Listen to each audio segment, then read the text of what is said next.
1.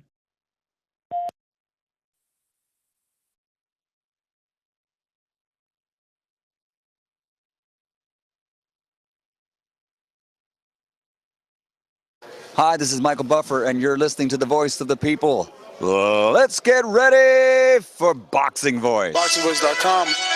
What broke him down? Was it just the body punches? When I was hitting him with body punches, I heard him actually, he was crying in there.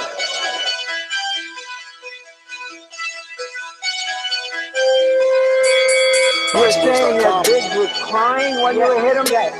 When did that happen? And perhaps the fourth round on. ThaBoxingvoice.com. So that you knew you had him by that time. Absolutely, but I knew he was tough and taking those punches. Productions.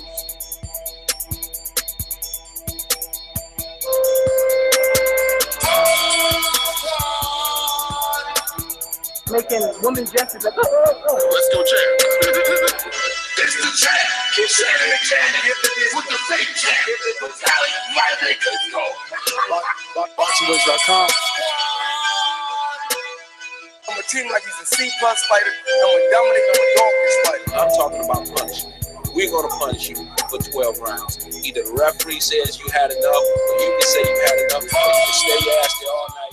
Welcome back, ladies and gentlemen, to another edition of the Boxing Voice in the morning. We bringing you that heat early for your coffee. Make sure you got it because we have a great guest on. We're going to have a champion, IBF champion, 130-pound champion, Jose the Sniper Pedraza, coming on live right away, right off the bat. I just want to give a huge shout out and thank you to Monster Peace during her work hours, setting this up. Gonna have them live on the show all the way from Puerto Rico, ladies and gentlemen.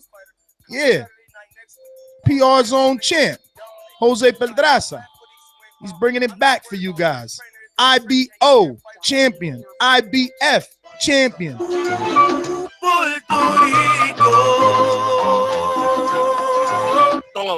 Taking on Gervonta Davis. Now, this is an interesting fight because there's a lot of people torn between, and Mr. Davis is such a novice, right? He's just only maybe 16-0, 15 KOs, hailing from the city of Baltimore, Maryland.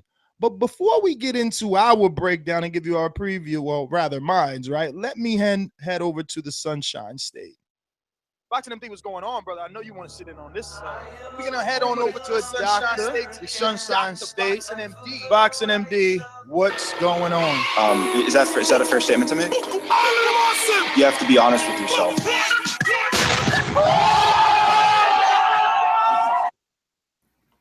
Back again with another, I guess, afternoon over in the UK and morning over in the Eastern Standard Time show, and thank you again, Monster Piece, for using your, some of your work schedule to get this set up, because we got the man himself, Jose Pedraza, on this call. And this is a fight, right? It kind of reminds me a little bit of the Gary Russell Jr. fight before he took about 10 steps up and fought Vasyl Lomachenko. But is Jose Pedraza talented enough and seasoned enough to, stop a hot prospect? A lot of people have him, pretty high up there as, having, I guess, a great future, to stop that, because this is by far his best opponent on record. It's funny that you even say that, the comparison that you're using, because right away for me, I thought of this one, and not negatively. I guess I was wondering, I said, damn, am I overlooking Gervonta Davis? Is he a Lomachenko kind of fighter where people are okay with him getting an early title shot the way that Rigondeaux got an early time? Is the talent there? And am I the one not sold yet? Am I going to look bad, or am I going to look good the way that I look when I said Lomachenko wasn't ready for Salido? That's the way that I picked it. Now, am I going to be right when I say that Tank Davis isn't going to be ready for Jose Pedraza? I don't know, because am I going to say that? I'm just not sure. This kid Davis, his ring name, MD, is The One. And, you know, we talked about this yesterday. Depending on the level of opposition, you can look great. So how do we know that Gervonta Davis is the one when he's facing the likes of competition that he's been facing, like, you know, Guillermo Avila or Luis Sanchez, Cristobal Cruz, who is a good fighter? You know, I did my research. I've been watching tape since like 6 in the morning, nonstop. Cristobal Cruz is a guy that El Abejón, Javier Fortuna, knocked out himself. And that was the fight that I got to witness him. That was maybe I've seen him fight twice, but I was at that fight in the venue in Orlando. That was on the undercard of the Tony Thompson, Malik Scott. And I want to say really quick, because I don't even think we've mentioned it, we're going to give our preview and breakdown, but we're also going to have the champion, Jose Pedraza, live on the line. I mean, I did say that. I'm going crazy now. Could we even thank Monster Peace? But the point is this, right? Things that Gervonta does well. What do you like the best that the young, you know, Davis does? Explosiveness with power. I would say that he is a little bit of a lunger, which again could be being critical. But since he is so athletic, the way he lunges, you know, it's similar, I guess, in a sense to how Sean Porter lunges, because they're both athletic. The way that they close gaps very quickly, but it's not necessarily the most technical closing of gaps, which leaves him open to get hit sometimes with a lunging style, because he doesn't necessarily bob and move while lunging in. He kind of just cuts the distance with taking a large step. But when he times upon an opponent and he lets his hands go, he has scary power at 130 pounds, which is this fight's at, right? Or 126? Well, this fight is 130. Okay, so that's one of the main things I want to bring up. I didn't give what I like about Gervonta, and I'll say that quickly. It's the left hand. He uses it as a straight. He uses it as an uppercut. He uses it as a looping hook. He's a southpaw, so you know that left becomes interesting, to say the least. And you know, the fact that Jose Pedraza is a orthodox fighter, this is going to be really an action fight. Now, the problem is, if you're a Pedraza fan, he doesn't have the power that Tank has. But does Tank have power when you step up in opposition? Because, you know, when he fought Luis Sanchez, I watched that fight. That one went all 9 rounds. Now, that one was scheduled for 10. And yes, he got the knockout late, which proves he still has power late. But that was Sanchez. That was not Pedraza. Pedraza's a good boxer. Go and watch his fights. When he boxes, he outboxes you. He wins by 4, 5 rounds. Now, people are going to talk about the Cherry fight. I say let's go back and watch it. All my Patreon family, let me know. We'll go back and watch it TBV, all angle style, the way me and MD did a few other fights over there for the Patreon members. And we'll find out, did he really lose that fight? Because I'm hearing around the internet, everyone is going with the popular opinion that he did. Well, let's rescore it. Because after that fight, MD, he went on to beat Stephen Smith, who is a guy that only lost to Lee Selsby and, Jason Sosa and, Jose Pedraza. Those are not bad names to be losing too. So I think Pedraza definitely has pedigree and goods. Now, his problem is the lack of power. Do you see that being a problem? Yes, I do. And I think what took him, I think sometimes we mistake. So like someone like John Molina, right? Would you say that John Molina, even though he gets totally outboxed by elite boxers, would you say that John Molina has power? Absolutely has power, especially he's proven that because he does it late. He's knocking out people late. Okay. So I think that when we make the statement, if he moves up, does he still have power? The power is going to be there. He has power because you see how these guys react at this weight class when they get hit. Like he does have extraordinary power. He is built like a tank, which he's not that short he's 5'6". So I assume the 126 was hard for him to make because he's so muscle bound. He's going to have the power.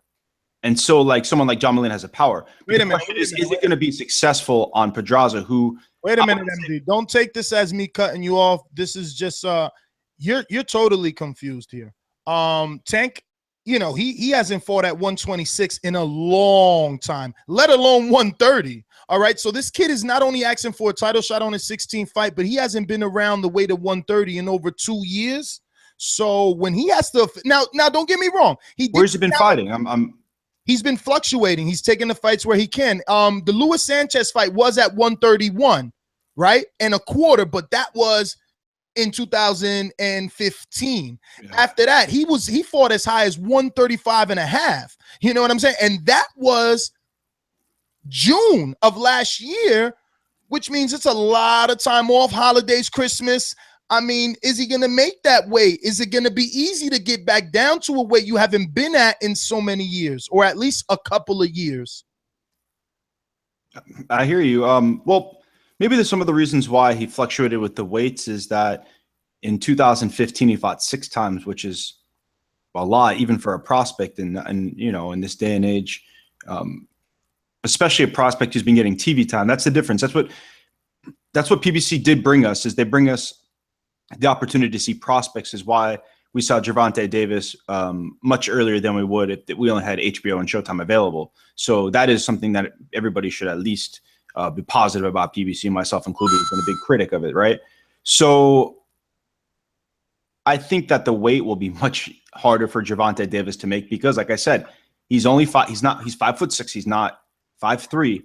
And if you see his build, he definitely doesn't walk around anywhere near his I mean, they weight. call him the baby Tyson amongst the crew. I see him eventually getting up to 140, maybe even 147 towards the end of his career, because he's only 22. And as we know, as human beings, the body you have at when he started his pro career, maybe 18, and the body you have at 27, it's entirely different. Your muscles mature, your increase in bone density, those types of things. Yo, I had to take a call. You know, we're having a live guest in about 2 minutes. Let me check. I see Monster Piece there. Monster, send me a message if you're all ready. We're almost set to have the IBF and IBO champion. Let's start reminding people about that IBO. I mean, everybody talks about it when Gennady and Vladimir Klitschko had it. Jose Pedraza has been having that belt for a while. The reason I bring it up is because, you know, I'm not me, but boxing is synonymous with saying that once you become a champion, you become 80% better. Well, in 2014 is when he became a champion. I remember interviewing him way back then. You can check it here on our archive, obviously. When he became the IBO champion of the world, he defends it proudly, just like Gennady, just like Vladimir. No, sorry to interrupt you. He also has the IBF, which no, but that's later. I'm just going down chronologically down his story. Okay. You know, back then when I interviewed him, he was only the IBO at the time, and he still cherished that title. And now he's gotten the IBF, right? He won that title and he's defended it. Now this is going to be his 3rd time. Now, listen to the names. He's faced Andrei Klimov. Now, I know Klimov doesn't have the tank power, but he's a comparable opponent. He's been in there with, I think, you could check it, MD, but I think he's been in there with Jesse Vargas, if I'm not mistaken. And then he was in there with Edna Cherry. Now, that is the fight that everyone is questioning, but what about the Michael Farenas fight? You know, he went 12 with Farenas. That's a guy that we seen in there with Gamboa. You know, and on top of that, you got the Steven Smith fight, but he went 12 with him. Now, what we're seeing is I guess like a sign, you know, of him going 12 rounds. And maybe that's what TMT is seeing and calling this one just the right time. Because not only that, in doing my research, and we're going to ask him live, that's why I woke up and I'm like, I got to get this guy on the phone. I need to know these things myself, because I seen headlines where he was saying he wanted to move up to 135. So now, are we going to have a thing where they paid him so much money that he decided to stay down and he's not going to be at 100%? Because if you read the quotes that he made to El Vocero in Puerto Rico, he says, economically, it made sense. And that smells like they gave me a boatload of money to defend my title against Davis. What do you think? Well, you're asking if Never mind that. We got Monster Peace on with the champion, Jose Pedraza, live in Puerto Rico. Monster Peace, how are you doing this morning? We are doing well. I have the champion here with us. José, ¿cómo estás? Muy bien, gracias a Dios. Bien contento de esta oportunidad que me han dado, de esta entrevista. Así que muchas gracias. Claro que sí, claro que sí. Nestor?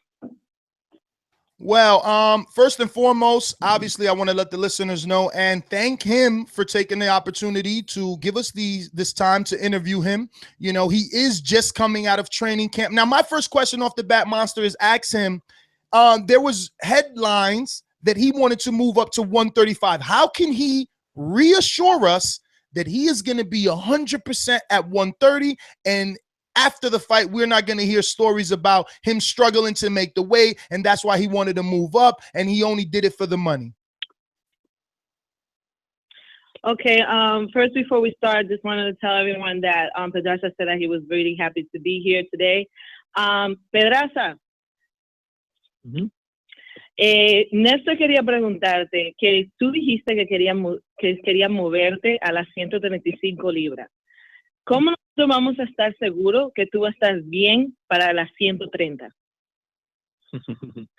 Mira, definitivamente eso fue una decisión que tomamos luego de la pelea de Smith. Pues, era de subir a las 135 libras, pero se nos enfrentó esta oportunidad, esta oferta de defender las 130 libras con David. Y mira, decidimos aceptarla porque no por decidimos aceptarla porque fue una gran pelea promocional. No, ¿cómo te digo? No fue por otra razón porque si nosotros hacemos las 130 libras, pero decidimos hacerlo porque decidimos subir a 35 porque estábamos más cómodos, pero se nos presentó esta oportunidad y pues decidimos pelear y aceptarla. Judge Pedraza, he said that this was really a promotional reason for him to move up to 135. I mean, for him to move down to 130 and accept this opportunity to fight Tank. It was really more a bigger promotional reason. And he is comfortable on 135. He had no problem fighting on 135. But this opportunity was pretty big for them. And so promotional-wise, so therefore they decided to take it at 130. Now, Monster, before you go, MD, just to be clear, because I don't know if the confusion is with you or him, he's actually never fought at 35. There was only headlines that he wanted to move up. So my question was more of, how are we going to be sure that he wasn't, that he's not struggling to stay at 30? He's never fought at 35, though. I was just making sure that, he was going to be okay to stay at 30, but it's okay. We can move on. I just want the listeners to understand where the question was going. MD, you could jump in and maybe we could pick it up in the end. How's it going? This is the co-host of Boxing MD. Do you, we were talking about it earlier, that the thing that stands out in Gervonta Davis is the thing that stands out in Gervonta Davis so far is the power. Do you think that he has unique power at 130 or 126, or do you think that it's just a level of opponents that he's able to knock out? Good question. Okay. Pedraza, ¿todavía está con nosotros? Sí. La pregunta es del otro presentador que está con nosotros, se llama MD. Él dice que si tú crees que Davis tiene mucha fuerza, mucho poder en su pelea, o tú crees que el poder viene de bajo de nivel de la persona con quien él ha estado peleando, que no ha peleado nadie como tú, entonces ese poder no significa nada. Sí, mira, David, por el récord, impresiona. Tiene un récord de 16-0 y 15 knockouts. Su récord, cualquiera que no sepa de boxeo, dice que es un pegador formidable. Pero yo entiendo que él no ha peleado con nadie de gran calibre, de un nivel alto como el de él, ni como el mío. Él siempre ha peleado con boxeadores de bajo nivel y por eso es que luce por encima y por eso es que luce impresionante. Pero, o sea, a mí no me cabe la duda de que él es un boxeador excelente, de que es un pegador, pero el récord de él es inflado. O sea, no ha peleado con nadie. Pedraza says that for anyone that knows boxing, know that his record looks pretty impressive. He's 16-0 with 15 KOs, and that he knows that the reason why, whoever sees it who doesn't know boxing could say, oh, wow, this guy is amazing. But he never really fought at my kind of level. Therefore, it would be competitive for him to fight me. However, he's a good boxer. He's not taking anything away from Davis, but that he hasn't fought anybody like him. He also said that based on his record, his resume is inflated. It's the word he used, inflado. He said inflado, right? So, ask him, does he feel slightly disrespected by the media that has Tank as not the favorite, but many in the media are picking Tank to win? Okay. Pedraza, él te quiere preguntar que si te sientes un poco como que si te han faltado el respeto de que ellos tienen a Davis como la persona que te va a ganar, como que él es que todo el mundo tiene como el favorito para ganar esta pelea. ¿Te sientes un poco como que te han faltado de respeto sabiendo ellos que tú vienes como el campeón? Mira, no, yo no me siento como que me falta de respeto, simplemente es una mala decisión de ellos al ponerle a un joven con mucho talento, con mucho futuro, a llevarlo a los leones, como decimos nosotros. Pero mira, no, yo estoy seguro de que él es muy bueno, de que es muy talentoso y va a ser una pelea buena, pero vuelvo y repito, lo llevaron a los leones donde se le va a acabar la carrera. O sea, fue una mala decisión al tomar esta pelea. Well, Pedraza says that it was a bad decision. He doesn't feel disrespected. He just thinks that it was a bad decision on their part to bring Tank to the Lions, because they're bringing him to the big boys. This young man who is really talented and who has potential, but they're feeding him to the Lions. And that's how he feels. He doesn't feel disrespected. That's just how he feels. So obviously this fight is in Brooklyn. It's on the undercard of the Adrian Broner Granados fight. Tank has fought in Orlando before, which has a large Puerto Rican population. Have you spoken to your management or have, I guess, desired to fight in Puerto Rico in Orlando in front of a large Puerto Rican fan base? Well, MD, New York would be the place to be. No, I mean, New York has I mean, fan base for sure. He's doing Brooklyn, and is it Orlando something that he would want to do one day? I guess Monster Peace, ask him if he's ever thought about fighting or talked about fighting in Orlando because of the large Puerto Rican population. Okay, Pedraza, él te quiere preguntar que si nunca se ha tenido un interés de pelear en Orlando, porque él dice que hay una gran comunidad de puertorriqueños. Entonces, si nunca te ha dado interés de pelear allá en Florida. Mira, me encantaría pelear en Florida. A mí me encanta, pero eso no está en mí, eso está en los promotores donde ellos decidan ponerme a pelear. Pero a mí me encantaría pelear en Orlando. O sea, a mí me encantaría, como bien dijiste, hay mucha fanaticada puertorriqueña, una gran comunidad puertorriqueña allá en Orlando. Así que me gustaría dejarme conocer también allá en Orlando y me encantaría pelear. He says basically that he would love to fight in Florida, that he understands that there is a big Puerto Rican community or a big enough Puerto Rican fan base, and that he would love to, but that's up to the promoters at that point. Monster piece. Ask him, obviously because of Floyd Mayweather and Mayweather Promotions, this fight has gotten so much attention that if he receives a win, he is going to be known worldwide. And I would like to know who would be his super fight. He is in the same division as Francisco Vargas, Vasil Lomachenko, Jezreel Corrales. You know, he's got really big names. So with this win, because so many eyes will be on him, and he already having both IBO and IBF, I know this is a lot to take in, but, you know, it's just going to make him a marquee name, and he would have the opportunity to really fight whoever he wants. So I want to know, who does he want? You can obviously condense all that. Sure.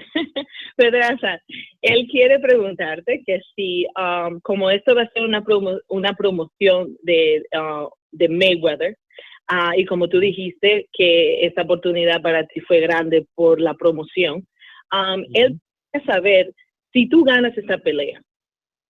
¿Quién quieres tú después de eso? Porque ya tú vas a tener muchos ojos viéndote esa noche por la promoción. ¿Quién quieres pelear después de eso si ganas? ¿Quieres pelear a Francisco Vargas? ¿Tienes Lomachenko? ¿Tienes Jezreel Corrales? ¿Con quién te gustaría pelear si ganas esta pelea? Mira, de yo quedarme en las 130 libras, me encantaría pelear con cualquiera de los campeones, Lomachenko, Francisco Vargas, Sosa, el panameño Corrales, si no me equivoco. Con cualquiera de los campeones. Eso es de yo quedarme en las 130 libras, pero yo, como dije anteriormente, luego de la pelea de Smith decidimos subir a las 135 libras, pues por esta oportunidad pues no subimos a las 135 libras, pero ahora, luego de esta pelea, pase lo que pase, obvio que voy a salir victorioso, pero pase lo que pase, voy a subir a 135 libras. Okay. Ness, he says that he doesn't really care. He wants to fight anybody, any champion at 130-pound division. He really doesn't care. The only thing is that you know, they did say that after the Smith fight, he did want to move up to 135, just because, like he said earlier, is where he feels comfortable. But he will fight anybody at 130 pounds. He really doesn't care. Any champion, Sosa, Vargas, or Lomachenko. You know, he doesn't care. But, you know, either way, he's still going to move up to 135. Well, a name that is not a champion, but is a name only because it was a close fight. You could also say, I guess, Monster, that a lot of people actually had Edner Cherry winning. Would he be willing to give Edner Cherry a rematch? No, he's not. MD. He has me nervous how much he's saying that he wants to move up after this fight. Like, I don't even think he would take those unifications with the other champions, because he said he would fight them, but he says he already made the decision after the Smith fight that he wanted to move up. So he said, but what if Edner Cherry is willing to move up to rematch him? Oh, well, that's different, because he said his exact words were, regardless of outcome, I'm moving up. Okay, so if Edner Cherry moves to the weight that you want to, I guess, fight at, are you willing to give him a rematch, although he doesn't have a belt and he's not really a name, only because the fight was close and some people had him winning? Is that a fair question? What? So Masterpiece, the question is he willing to give Edner Cherry a rematch at his new weight of 135? But also put in that some people had Edner Cherry winning. Aló, Pedraza. Aquí la conversación que ellos tienen aquí es que ellos querían saber que con eso lo que dijiste de las 130, 135, le debería la revancha a Edner Cherry en las 135. Mira, yo lo que yo quería, yo que en las 130 libras yo quería hacer una unificatoria. O sea, esa era una de mis metas. Cuestiones del peso, pues queremos subir a las 135 libras, convertirnos en campeón y lograr una unificación en las 135 libras. Que es cuestión de lograr lo que hicimos en las 130 libras, lograrlo en las 135 libras. Y en el Cherry tiene uno de los títulos de las 135 libras, con mucho gusto yo me convertiría en campeón o yo lo retaría, como sea. Se puede lograr una revancha, él siendo campeón, yo siendo campeón, y hacemos una unificatoria. Con mucho gusto le daría la revancha. Claro que sí. Obviamente tiene que ser campeón. Okay. He says that at 130, his goal was to unify. And he wants to do the same at 135. And he understands that in the Cherry has one of the belts at 135, so he wouldn't mind giving him that rematch.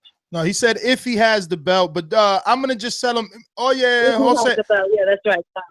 Jose, yo lo que quiero dejar claro que el compañero mío, el señor negativo, yo no pienso que tú tienes que pelear con el Cherry. Eso es algo ya del pasado. Pero no, yo tampoco, pero son situaciones que todo el mundo quiere escuchar. Una revancha no pelear. Pues vamos a ponérsela fácil y donde ambos podamos ganar bastante dinero. O sea, si mucha gente quiere ver una revancha, él tiene que ser campeón, donde se puede hacer una unificatoria, y yo estoy seguro que le partiría la cara más de la que se la partió en la primera, pero tendría que ser campeón, y ahí podemos beneficiarnos los dos, ambos.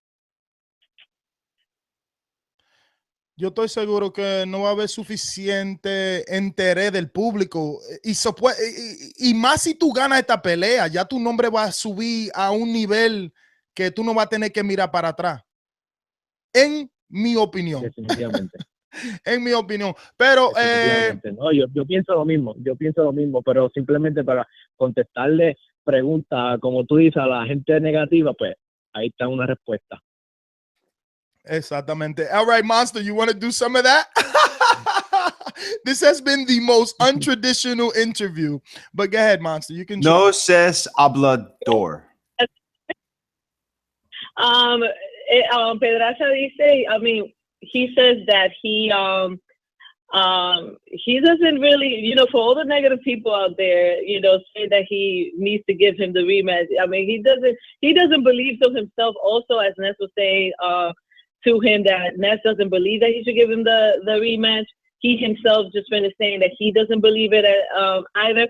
But he will go in there, he will punch him in his face, he will break his face the way he did last time, and he doesn't really care. He will give him that match. He will fight anybody, but he himself also doesn't believe that he should give anybody, but he will fight him no matter what.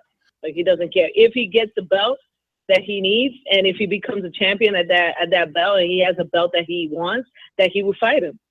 Listen, Monster Piece. One question, Monster Piece. How do you say "don't be a suck up" in Spanish, or brown noser? What's the term for that? Lambeojo. Yeah. Okay, nice. Oye, Pedraza, él me está diciendo que no sea un lambeojo, ya es. Pero no, quería pedirte las gracias por hacer la entrevista. Yo sé que tú estás saliendo del gimnasio ahora, si quieres a este tiempo puedes dar tu, how you say social media, tu forma de social media. Twitter and Instagram are universally accepted. Yeah, right. I should have just said that. Claro que sí. Mira, me pueden conseguir por Instagram. Me pueden conseguir por Instagram sniper.pedraza, y por Twitter sniper_Pedraza. Y también me pueden conseguir por la fanpage de Jose Sniper Pedraza de Facebook. Okay, you can reach Instagram at sniper.pedraza. You can reach him on Twitter on Jose_Pedraza, and also on Facebook. ¿Cómo es tu Facebook o Twitter? En la fanpage Jose Sniper Pedraza. ¿Cómo? Perdón, no lo puedo decir ahí. Jose Sniper Pedraza, es la fanpage por Facebook. The fan page on Facebook is Jose Sniper Pedraza. All right, Monster. Thank you so much. You are the best. And tell Jose, you are the best too. Thank you so much. We wish you the best of luck. And I'll see you in New York, actually. All right, Monster. Thank you. Hello, Jose. Man, that was pretty good. I know that it got a little untraditional because we end up being conversational, he and I, simply because MD, I just want to kind of retranslate a little bit of what was said between he and I, because Monsterpiece did a wonderful job, but there were some things I know what you said, Tim. I understand pretty much. I know that you understand. Before our listeners, I was just making it clear that my host is Mr. Negative, and I don't necessarily. Yeah, exactly. And this is and that's why I said, how do you say brown nosing or sucking up in Spanish? Because let me talk. I literally said my host is Mr. Negative. I don't personally feel you need to give Edna Cherry a rematch because of the significance of this fight.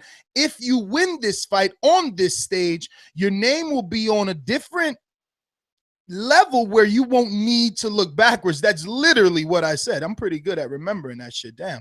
So, you know, it's not that I don't believe in rematches. I just think that once he fights this guy on this stage, if he wins, you know, he's going to have the eyes on him. Let me see if Monsterpiece is there and wants to say something before she goes back into work. You guys better love Monsterpiece, all right? Monster, you there, or are you still chatting it up? I'm here. You all done with Pedraza? You want to say a few words since you were able to? I am. They said his Nest calling his MD calling us and asking, sir. What happened?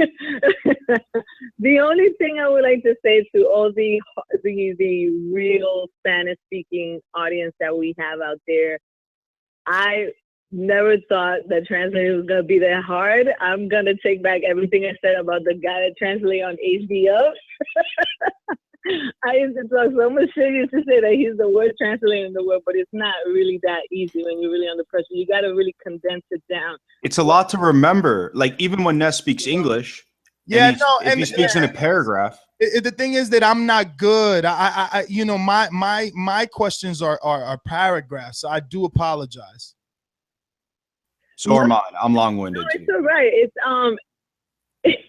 it's not so much when you ask the question that is the problem, because when you're translating from English to Spanish, it's not as hard. It's when you're translating from Spanish to English that does become a little bit kind of tricky, because Spanish has different phrases and way of saying things that is not that very easy to understand in the English language if you translate it exactly. So it does become a little bit kind of tricky, but no, I mean, it was fun. I would love to do that again 100 million times. I would do that again. Don't worry. Who else is Spanish that we need to get up in here? No, don't worry. Don't worry. Mean, listen, now that there's some people. Yo, get Canelo on the line. Yo, listen, now that you've now that you spread your wings, we will give Verdejo. We'll get Francisco Vargas. We'll get Canelo. We could get Gilberto Ramirez. Oh my God, let's get. We could get Roberto Ramirez. We get Canelo. Can I tell him in Spanish that he ain't shit? No, because I didn't even tell MD. I didn't even tell MD what you sent me. She was like, tell MD that I'm not gonna answer. I'm not gonna translate any left field questions. But here she is wanting to tell Canelo he ain't shit. No, wait. Before we hang up, I just want to let you guys know that Pedraza said that he will be here on January 10th. That's where you'll be covering the weigh-ins and all that kind of stuff. Yeah. You know I will be. Well, he's going to be definitely looking around to see you guys. So definitely give him a call and let him know that you are definitely going to be there. I would love to be there too since I spoke to him. So let me know so I can take my day off. No, definitely. You tell me what day works for you and I will go specifically on that day. Now, I'll be honest with you. If he gets in for fight week, the best day for us to go is usually the Wednesday, which is media fight day. They're more accessible. It's usually in a gym. The environment is better, you know, and then you and I, we can do some video. You and him, you can interview him on camera. Hey, Monster, before you leave, just give us your quick work. I am not doing camera whatever. work. I'm gonna have a camera on you. I'm gonna have a camera on you. It's over.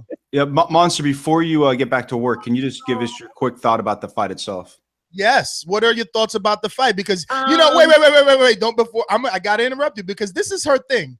The minute she schedules a guy, she loves him. So let's see if she's gonna pick against him. I'm being not in 2017. I'm being nicer to Monster. So you said that, not me. No, that's the way you network, man. You gotta always, you know, make them feel like, you know, like, oh, they appreciate me. This is awesome. No, let me be honest about the whole Tank and Pedraza fight. I like Pedraza and I also like Tank, but the last fight that I saw from Tank, and this is not anything recent or anything like that, but the last fight that I saw him in, or that I remember seeing him in, he seemed to have a lot of issues on trying to knock out his fighter. I saw that in the was that the Evile fight? I'm sorry, from the top of my head. I can't remember. I know Mayweather was there. He was trying to give him directions, even though he was already there with his trainer. That could be the Avila fight or the Luis Sanchez fight. I watched them both, and I know what you're talking about. He kept looking into the stands. Sanchez one. Yes, especially in that Sanchez fan. He was looking really. Yeah, he was looking like he was smothering a little bit his punches. It was just not clean as you would expect him to look. And Pedraza did say something that had me thinking, had me going, You know, he said, you know, and I'm going to repeat it. He said that they're feeding that kid to the wolves. Like, they're bringing him in with the big boys. And that was the mistake they made. So if people want to look at Pedraza like the underdog, they're highly mistaken because he's a young man with potential, according to Pedraza. Well, and it is also important to note that although a lot of people in the boxing media and I guess people in the gym have been picking Davis, Pedraza is the favorite as far as every single betting site goes. Not heavy favorite, but what is he, 2-1? A little bit less than 2-1. Little less than. Hey, Monster. Again, I just want to thank you for doing this on your lunch break or taking your lunch break at this time. Absolutely. You know, you're the bestest. Absolutely. But Absolutely. yeah. Thank you, everybody. Go ahead. No, thank you, everybody. Definitely stay tuned to more interviews, and everyone have a great afternoon. All right. Don't worry, Monster. Pretty soon you're going to be patching through Peter Fury. We're going to do big things 2017. You see, I always took a back seat to the interviews because it's so, demanding. Yeah, connecting them, the call dropping, texting, scheduling.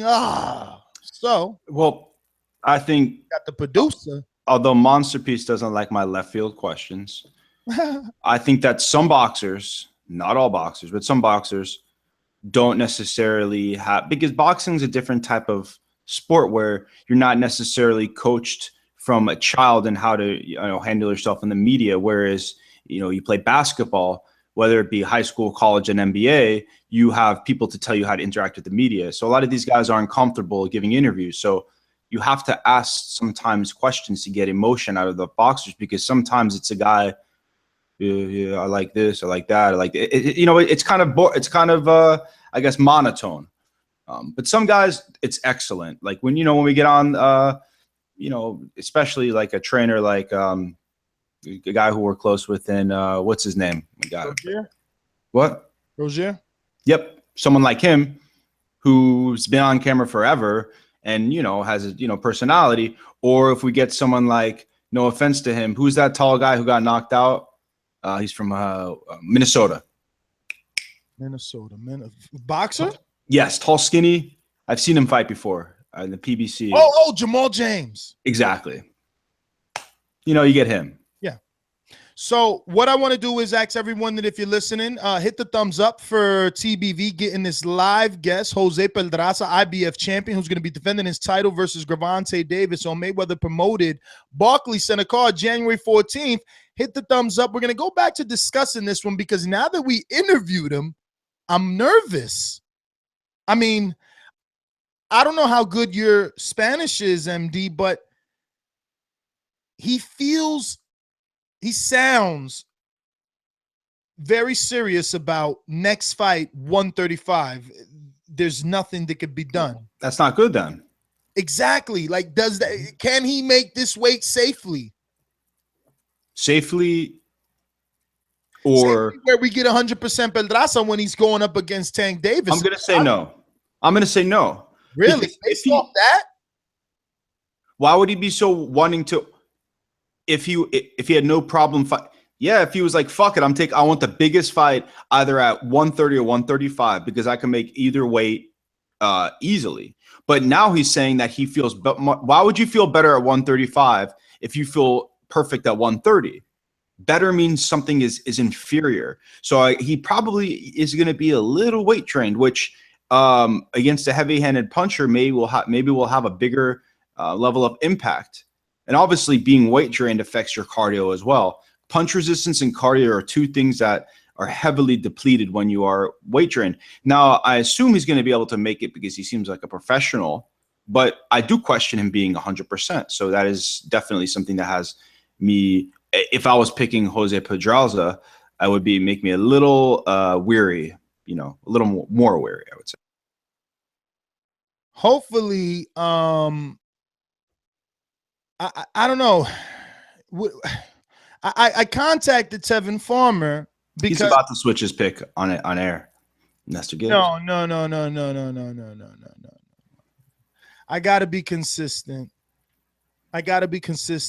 Experience means something. Tank looks good, but I want to know how many fighters would look good given the same opportunity. Given the same Mayweather spotlight, given the same level of opposition. Again, these guys that he beat, other guys have done it too. Similar fashion, if not better. Michael Perez knocked out somebody Tank knocked out in 3 rounds quicker. Michael Perez, who's not known to be a puncher. Michael Perez, who lost to Omar Figueroa like he couldn't take, the pressure. That Michael Perez, who just lost to Peter Petrov in a tough fight, but he's not known to be a puncher. So this is what I'm saying. I don't want to get confused or be, led astray on this power. Like, these guys.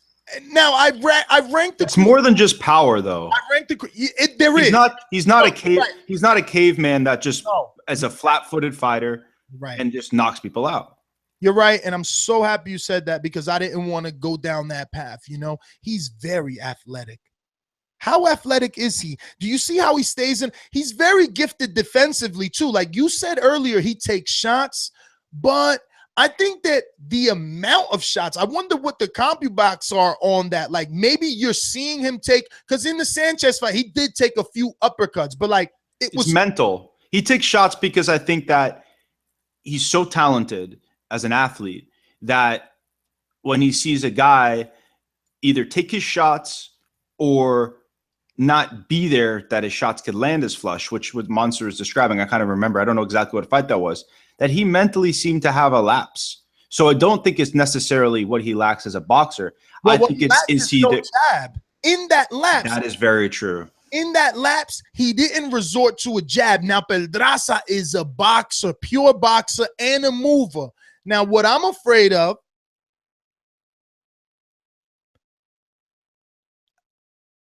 I don't know if I'm going to be, I'm probably going to get hate for this, or they're going to, I don't know. I don't want to use the word historically, but is it me or sometimes Puerto Rican fighters tend to fold under pressure, and Tank is a very aggressive fighter. He's aggressive and he's a dog. Listen, he shakes over you. He doesn't do the Muhammad Ali stepping over. He fucking did the Mayweather and he shimmied his balls in front of the dude's face. He dropped in front of another guy. He did another dance. This is not a kid that is nice. He wants to make you look bad, and he goes in there to hurt you. He's not, because that's why he doesn't use the jab. If you check, his stance is so wide, he's always ready to counter, which he does with the left. Now, because Pedraza is a southpaw, he's subject to getting hit with Tank's left all day. Now, you think to yourself, well, Pedraza's been hit by so many people, but I don't see anyone, right? Like, if we want to believe Tank's power is real, well, then I don't see anyone who has well, I guess, I don't know. I mean, Tank has like, he's got that really good explosive power, like you said. I guess the only comparable opponents in terms of power are Ferenas and Cherry. Tevin Farmer is a slick fighter, so that's just for all you guys out there who think that Gervonta is so slick and so athletic like MD. Well, how slick and athletic is Tevin Farmer? And he stopped Tevin Farmer. Did not use the word slick. I'm using the word slick because Tank is slick, Farmer's slick. Tank is slick. He's athletic. I think he's pretty athletic. Well, maybe he's a little slick. The way he stays in the pocket and rolls this, like, he's kind of slick. Fighter too, because that left, he can fucking turn that left so short and make it an uppercut, make it a hook, make it But for me, right? Because we define, and we always get this mixed up sometimes when people call, not you, but like people like Enrique would call Sean Porter slick. They mistake athleticism from slickness. And to me, it's really hard because what I view as a slick fighter, someone like Rigondeaux, Lomachenko, Floyd Mayweather, what do they all have in their game? A jab. Yeah. So I think that part of being slick is being fundamentally sound with rhythm and athleticism. And I think Tank Davis is somewhat slick, but I think he's more athletic with the ability to be slick if he gets it, taken down, right? I'm not good. Look, it's not early. This fight's about, I don't know, 10 days out now. I'm fairly confident I'm gonna stick with Pedraza, even though now I'm worried with the weight, but experience. He has a lot of it. There's just so many fights that you can't ignore that he's been in there very early on, practicing his craft. That Tevin Farmer win, even the Gabriel Tamayon win, Ferenas, Klimov, Cherry, Smith. Yo, he's seen styles, man. He's seen styles. This kid, we'll see though. We'll see what Tank has, right? Like, I'm just wondering, because if Tank was as good as Rigondeaux, as good as Lomachenko, as good as any fighter that gets early title shots, because he's a Floyd Mayweather protege, right? So he's trying to follow in the footsteps of Floyd and get an early title shot. Look at Anthony Joshua, right? Early title shot. But we've been hearing about those guys that are going to get early title shots. We hear about them before it doesn't just come out of the blue. And okay, let's not forget this. Let's not masquerade this in something where Mayweather believes this guy is great, because Tank verbally was on social media, MD. You wanted to do a show specifically on it. He was on social media not happy with Mayweather Promotions, saying he wanted a title shot. So maybe it's Tank that sees that he's ready and not necessarily Mayweather Promotions and Floyd Mayweather. And they're just doing it because they're at a point with this guy where it's like, yo, you're going to go out there in social media and shame us. Well, fine, we'll get you what you want. Here's your title shot. But I'm not saying they're serving them up either, because if you're going to give them a title shot, think about those names: Jezreel Corrales, Francisco Vargas, and Lomachenko. If you're going to give him a title shot, well, then you ain't do too bad as a promoter getting him Jose Pedraza, because Pedraza's not a one-punch puncher. Knockout artist. I mean, you know what I mean? Yeah, and he's also not as technically proficient as someone like Lomachenko, but I'm picking Tank Davis in this fight, and I'm actually picking Tank Davis by knockout. Whoa.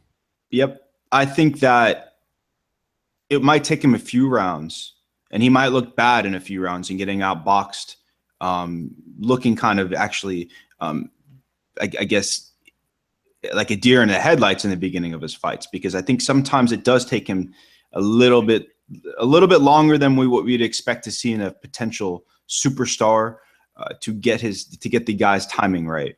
Whereas someone like Terrence Crawford, we see him do little subtle things, and even if he, who's the fight that he lost a few rounds? Terrence Crawford lost a few rounds in the beginning of the fight. Who was that against? Maybe Gamboa? No, when he moved up.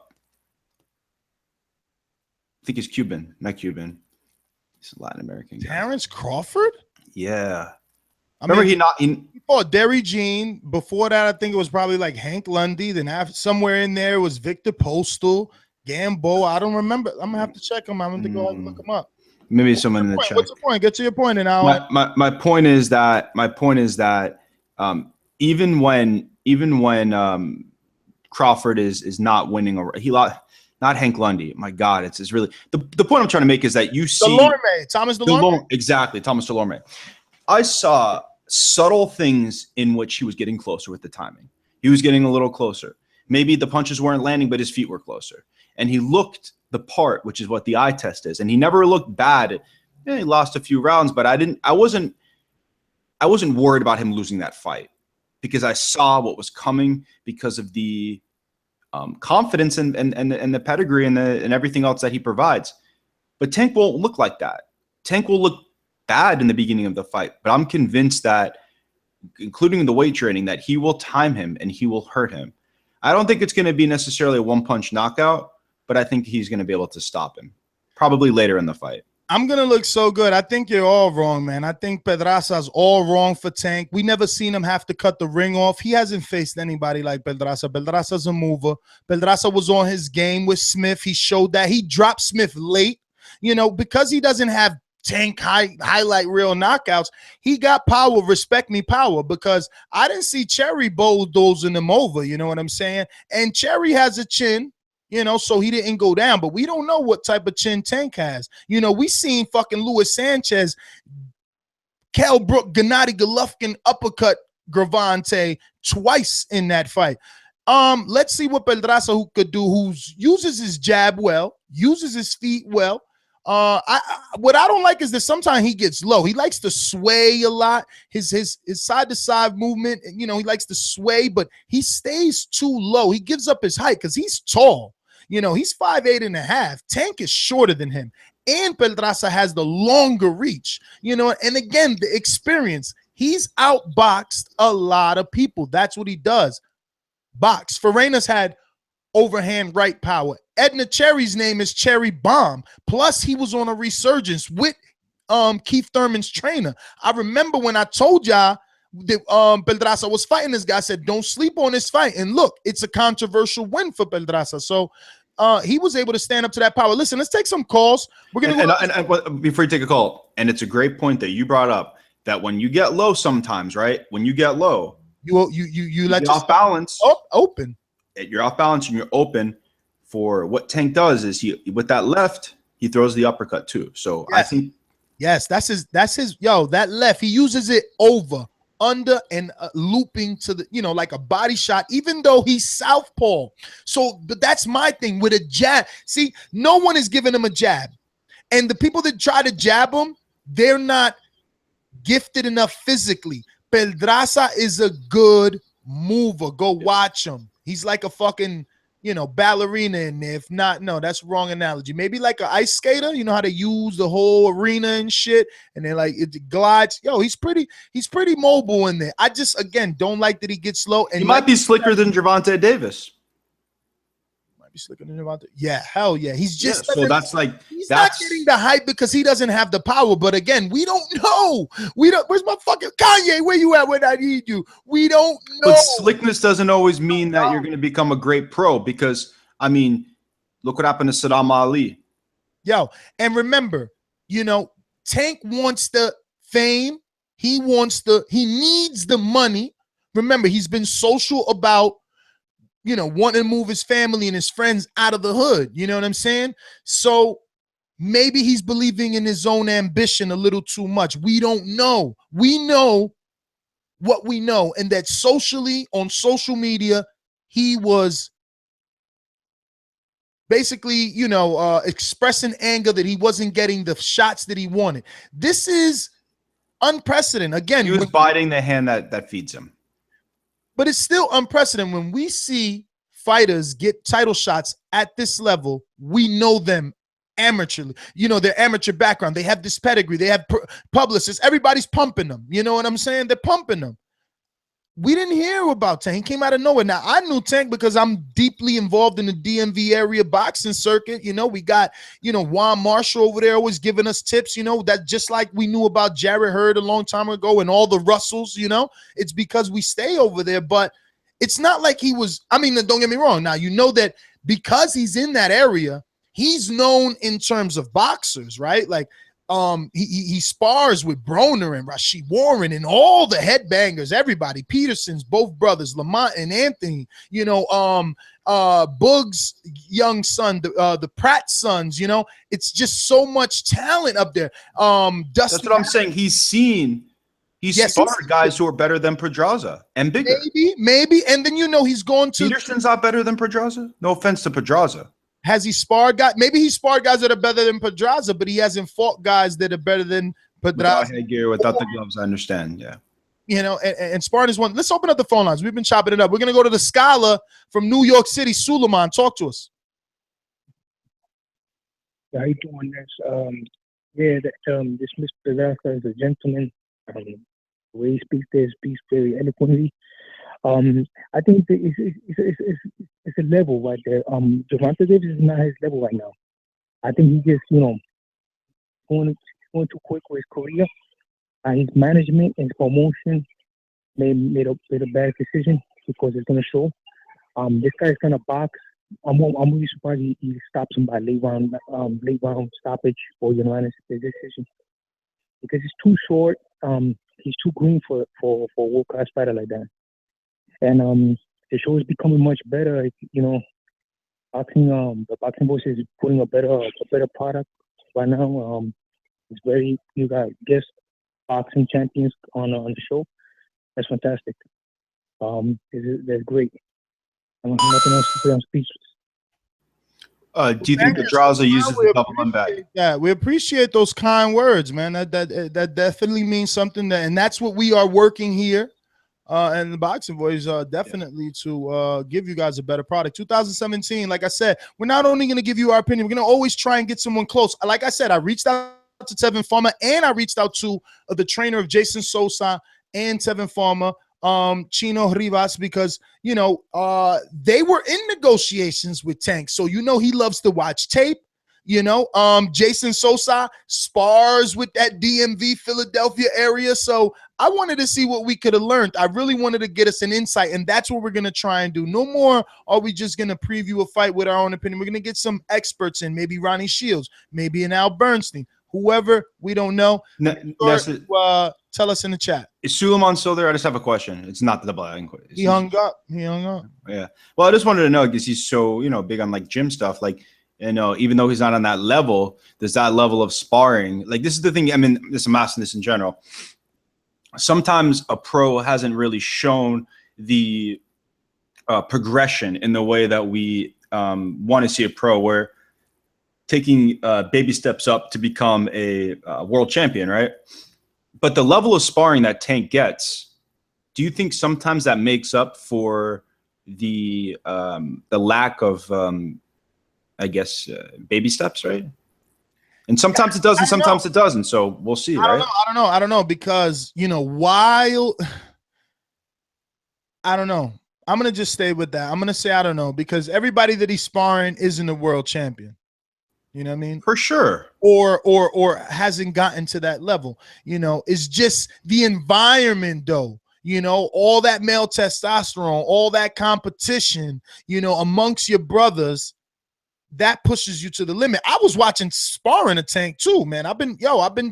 He's good. He is, but it's the left. I mean, he fought some dude in sparring, some tall dude. But again, he can be shelled up if you put activity in front of him. We'll see what the streets say. Mental. He just needs to get his mental game, which is easier said than done because obviously boxing is largely a mental game. So it's not something physical that he needs to beat Pedraza. It's going to be up to his mental game. And this is why I want these shows, because I don't want to just hear, yeah, I'm going Tank Davis. Why? You see the way I'm saying that I like that Pedraza sways at the hips, but I don't like that he ducks too low. You see the way that I like that he throws the jab, and I'm being specific about things that he's done in fights that I've watched. I'm tired of these dudes who come on here and pick, pull a pick out their ass and then, don't call for 2 months. No, we've separated. We're still going to take your picks again, on Thursday. And also the other thing is, I want to hear your thoughts here. I want to hear why Davis is going to win. And also another thing that we're going to start doing, because we like calling a spade, if you always pick the underdog and then you get right in an underdog, you don't have the right to brag. I know. Can't pick. You do not have the right to brag. And just because you pick 1 out of 100, all of a sudden you're the champ. I mean, talk to us, brother. Yo, great interview with Pedraza. Enjoyed it. I got to go back and look at some more footage on Davis because I agree that he's athletic. I just think Pedraza is too experienced for him. I mean, power can equalize anything. But damn, I just don't think he has the experience to get in there with Pedraza. I mean, I heard you guys mention that maybe he can show Pedraza something that Pedraza hasn't faced before. True. But, and I'm not doubting the experience of the other boxers in that area, and I'm just thinking to myself, the fights that I've seen of Pedraza, he can outwork his opponents, and I'm not sure if Davis is cut out for that long run, that deep water. If Pedraza can avoid, and I'm not making a pick. He's only gone 9 rounds once, 6 rounds twice. Mm-hmm. He's got to be getting Davis. 30 rounds of sparring every day to compensate, bro. So we don't know. He really does. Where is Kanye at? We don't know if this guy could go 12 rounds. This is a championship fight now. We don't know. You don't got the answers, Ness. You don't got the answers. I got that soundbite too. Well, I mean, let me ask you a question. Does the weight training aspect have any effect on it? Does it have any effect on your confidence in Pedraza?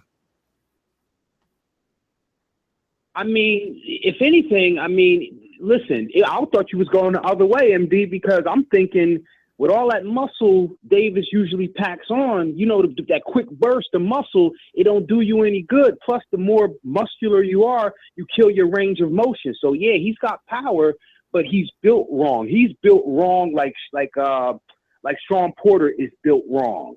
They're in good shape for football and maybe some other sports, but for boxing, not so much. And I just don't think. But he's fighting at 130 pounds, though. Boxer like Pedraza. Yeah, so that means they're both struggling, MD. You keep making it seem like it's just Pedraza. Like, when's the last time Gervonta's been at 130? He's got to make 129 and a quarter or some shit like that. No, because he's never heavier than fat.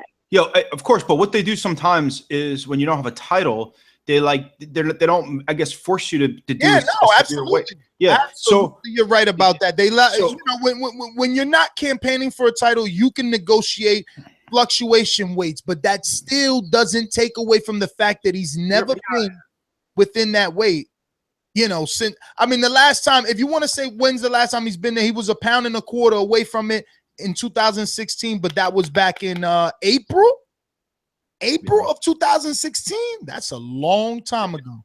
And I think that I hear what you're saying about him being short in the Sean Porter, which is why I think that if he goes anything above 135 pounds, because of his frame, he will have the same issues because maybe the power won't be up there. So it's hard when a boxer has, I don't know his arms, but you're really limited when you have short arms as a boxer.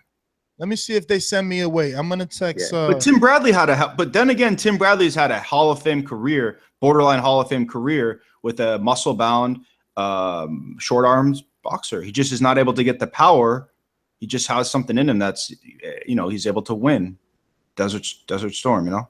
He's a unicorn, MD. He's the only one that we could think of with that much of a muscular physique. I mean, AJ's doing it at heavyweight, but since you're right, since Bradley, we never seen a guy with such a muscular build that can even outlast his opponents. Because with all that fitness too, Bradley's ripped, but he can outlast people, you know, and that's determination more than it is the actual health. And yo, this dude bringing up Bradley makes no sense. Bringing up Bradley's proven he's gone 12 rounds because he didn't have the power. So the analogy just went above your head. We're talking about the physique and frame. I know, but to say it doesn't make sense is illogical. Because his muscle has been proven to be durable and last 12 rounds throughout his career. Like we know that. We know this hasn't hindered him. Basically, is what you're saying that because you got big muscles, you might lose stamina because oxygen and all right. But for Bradley, it ain't never worked. It's not just stamina. I think it's more than stamina. It's you're physically. In other words, we talk about being slick. It's hard being slick when you have shorter limbs and you have more muscle, because as a boxer, you could sacrifice some of the size with quickness, agility, and dexterity. And what the analogy is saying that Tim Bradley, with all of those physical attributes, like Amin said, is the unicorn, because obviously he's had success. Yes, he's proven, but that's, I think, where the analogy comes into place. Well, FYI, he has an extremely long reach for his short size. 904, you're up. Oh, what up, man? What's going on, brother? Who's this? No producer, man. Don't feel bad. No producer. I'm not feeling bad. I just want to get my take on the Pedraza fight and Gervonta Davis. And for me, man, necessarily, I just want to go for Gervonta. I haven't seen a lot from Pedraza. I've seen a little bit on him. He fought on Showtime a couple of times. I actually use him on my show streak, like where you win the prizes if you bet on Showtime fighter. But I was like, I don't know, man. I was in a mix of trying to figure out, man, if I'm gonna bet on this dude, because I wanted to bet all my stakes on Gervonta Davis. You know, when I was gonna bet 1,000 actually on him to win against Jose Pedraza. No, it's not a fight I want to put money on, even though I'm picking Tank Davis. I think that you will be really disappointed watching a guy. Yeah, I didn't do it, but I'm telling you not to do it. Just I don't trust this pick enough, because like I said, the mental issue is big enough that you will be really frustrated and disappointed watching a less athletic, maybe even a less talented boxer beat a guy who may have mental breakdown in the fight. So I do not advise you to bet on this fight. Well, are you referring to Pedraza or Gervonta? You said you wanted to put money on Gervonta. Yeah, I wanted to put money on him. I was just saying, like, I felt like he was like he was that type of class of fighter, but he is new, so I don't know what type of adversity, like, does he succumb to pressure and stuff like that? I haven't seen too much. Exactly. The question mark, like I said, the question mark is too large for me to put money on it. Even though I'm picking Gervonta Davis to win and by knockout, I think that when you bet, it just needs to be a little more. Like for me, maybe you can be more confident, but for me, I'm not confident enough in this pick because of, like I said, the mental lapses that he may show. And me, myself, watching this fight, it would be really disappointing seeing that. So I'm going to advise no. 904. Let me get to some other callers, brother. Thank you for calling in.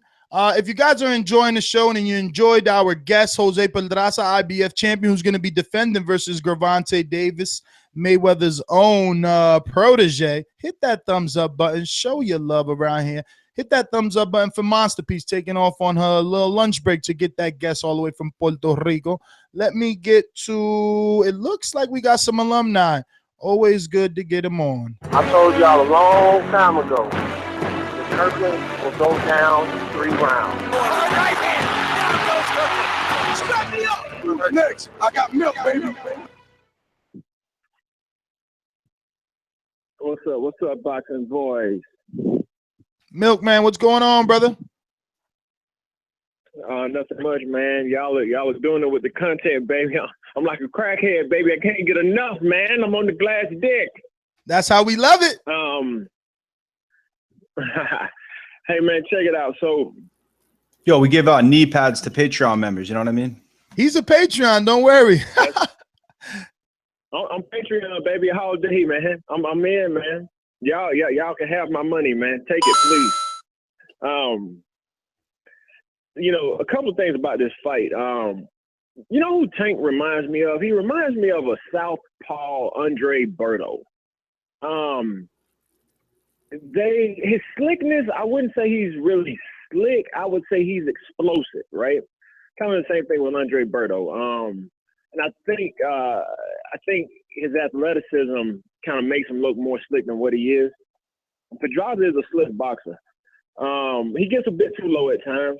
He's a rangy guy, but he does get down a little too low at times, kind of like how Paul Williams used to kind of like give up his height when he would get down a bit too low. I think Pedraza's and Tank's skills they're close. You know, I can't lie. I think from the eye test, I think they're pretty close. So with that being said, I think I would have to lean towards Pedraza on this fight just because of the resume. He's been in there with better competition. And I think he just has the better experience. Now, y'all mentioned something about weight. What's going on with the weight? Well, Tank hasn't fought at 130 ever. Okay. He's never been at 130. Let me see if I'm correct on that. He's been under 130 back in 2015, but in May of 2015, he went to 132, and then, you know, he's never looked back. Like the lowest he's been since, like he went up to 134 and a half, been up to 135 and a half. But in 2016 of April, he was 131, right? But then he had another fight in June of 2016, and he was 135 and a half. So like he left off at 135 and went through the holidays for almost, you know, half a year or more. Yeah, that's concerning to me. But wait a minute, Milkman. I don't know if you heard though. I don't know if you heard Pedraza. We had him live on the show, and he said, "Win or lose, even though I will win, I'm moving up." I said I wanted to move up to 135 after the Smith win, but because this opportunity came along, because this is a big promotion with the Mayweather promotions, I stood at 130. But after this fight, regardless of outcome, I'm going to 135. So that has me concerned. Is he going to be safely making this 130? Well, you know what? Since we don't know, let's go ahead and call it even on both sides, okay? So that way we'll still lean Pedraza just based on experience. If both of them are going to be kind of fucked up from the weight, more or less, let's go with the more experienced guy. I think he may have faced this issue before in the past, and he'll know how to feel, and he'll know what he needs to do to win. So let's go with Pedraza. Put me down, man, on the spreadsheet. Oh, no. Spreadsheet is Thursday, baby. We want to know today is for you to tell us why Pedraza will do it. Now, you have already mentioned the resume and the experience, but is there anything stylistically that you think is going to be the main issue? Yeah, I think Pedraza is a little more slick than people give him credit for. I think Tank is he's not going to be able to hit him that easy. I think Pedraza has good movement. Puerto Rican boxer, you know, just based on the amateur background. So I'm rolling with Pedraza on that. But Ness, how do you feel? Well, two things I want to say before you go, and this might change your pick, right? The first thing is that a lot of the PBC fights are not made months and months and months in advance, especially when they're formulating an undercard. So I think that's also important to keep in mind. Maybe he's given 4 weeks notice or 3 weeks notice, and he's like, I'm not going to cut that much weight. We're not going to force you to cut that much weight, considering that you're not fighting for an eliminator or a title, that you're only a prospect. So I think that's another factor, because like I said, we've seen guys get calls for 3 or 4 weeks in advance. So that's a factor. And do you also give credence in Ness's controversial statement about Puerto Rican fighters kind of deteriorating under pressure? Hey, man. Yo, if you pick some fights, if you go back through some of these fights historically, you know, I mean, look, some people say that the Cotto thing, we don't know because of the Margarito, but the fact of the matter, it happened, you know. Just go. I mean, Trinidad went up 2 weight classes, man, when he fought Hopkins.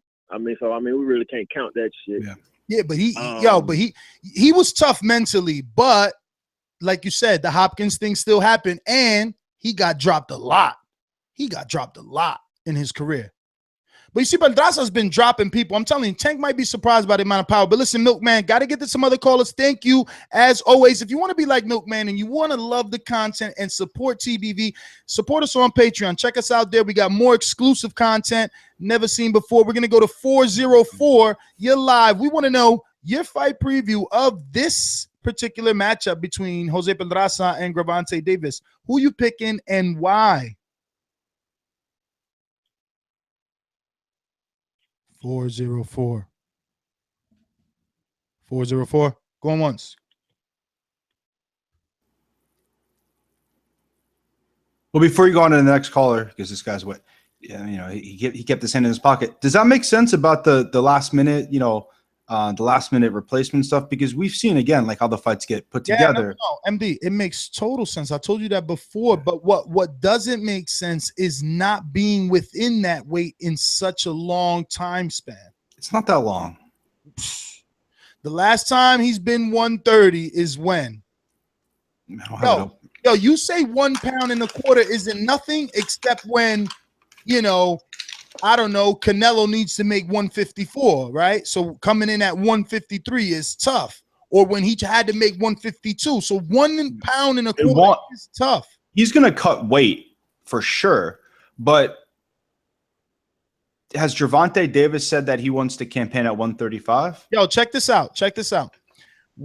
In 2015, you seen how active he was. And even with all that activity, fighting every freaking couple of months, he still didn't stay at the weight. He was. I know, but I think up to 35. But you cut weight and you put weight on back. I mean, listen, this is all speculative. I just think. Why are you making it a big deal? It is what it is. Correct. You're calling it a push. And I'm saying that Pedraza will have a bigger issue with the weight. We'll see. They both got to go down, is what it looks like to me. We're gonna go to Donald in Richmond, California. Talk to me, Donald. What's up, y'all? I like Tank, so I'm gonna have to go with Tank on this.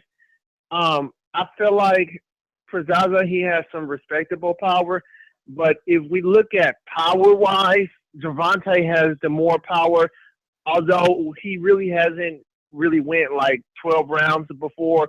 But we also know a lot of times that you have some boxers out there who never really went 12 rounds, and then we question them.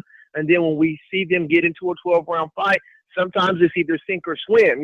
Like a lot of people thought that Deontay Wilder couldn't do 12 rounds, and then when he went with Bermain Stavern, everybody was like, wow, he could do 12 rounds, but he had never really went 12 rounds before.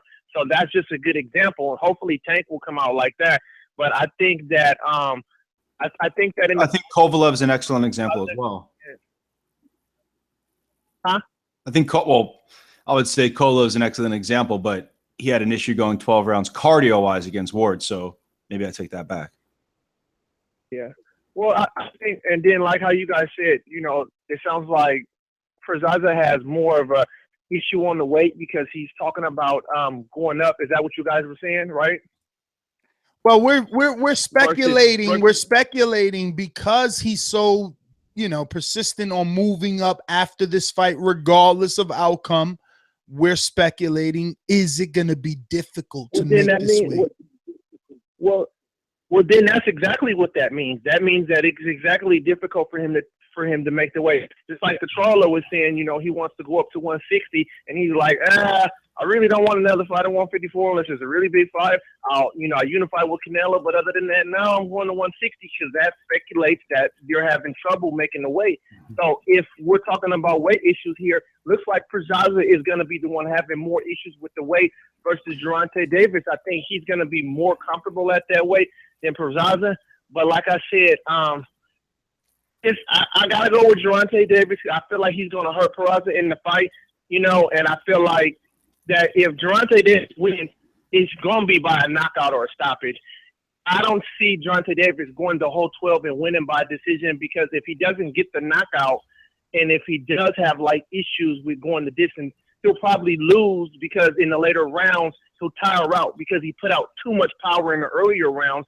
So I see it either being Gervonta by a knockout or Pedraza by a decision. You know, that's just the way I see it going. I don't really see Gervonta winning by decision, and I don't really see Pedraza winning by a knockout. Do you guys understand what I'm saying? Yeah, but could you see the knockout? Like what I see kind of is, obviously I'm speculating, and I see the knockout coming a little later because I see him actually being down on the scorecards. Sixth round, you said? Mm-hmm. Yeah, I think it might be a little later than that. Round. Yeah, I hear you. I think it might be. I wouldn't be surprised, but I think it'll be a little later than that. And I won't be surprised if the scorecards are close, or he might be down on the scorecards when he gets the knockout. You know.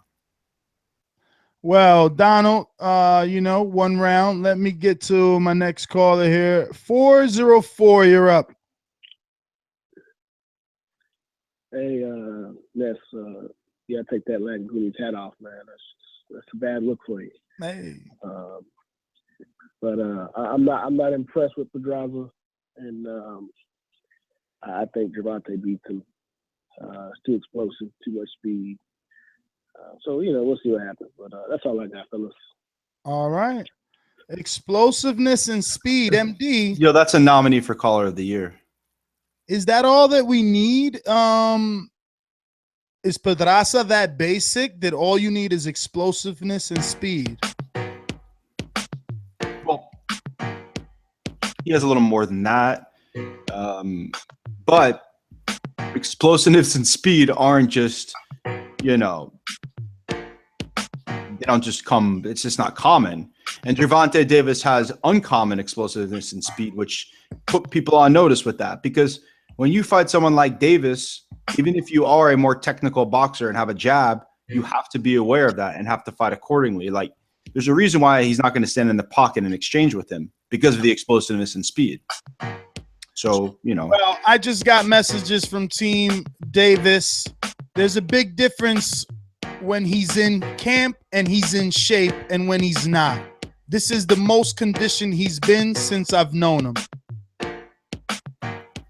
Okay. Well, you know.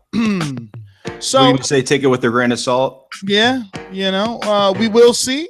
January 14th does youth, because Gervonta is 22 years old and Pedraza is 27, but no one ever said 27 was 90 seconds.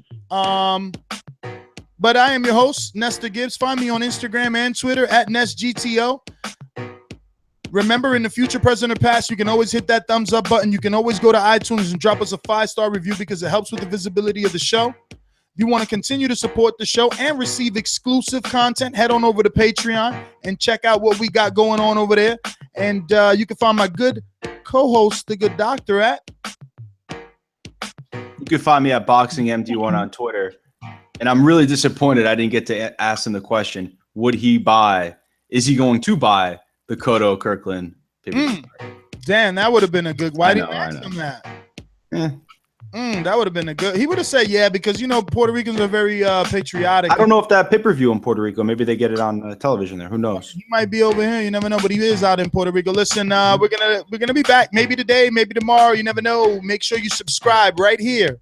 That is the best way to stay up to date. You see, this show was put together in a matter of minutes. You know what I mean? I was watching tape and I just felt itchy, like we need to talk to the champ.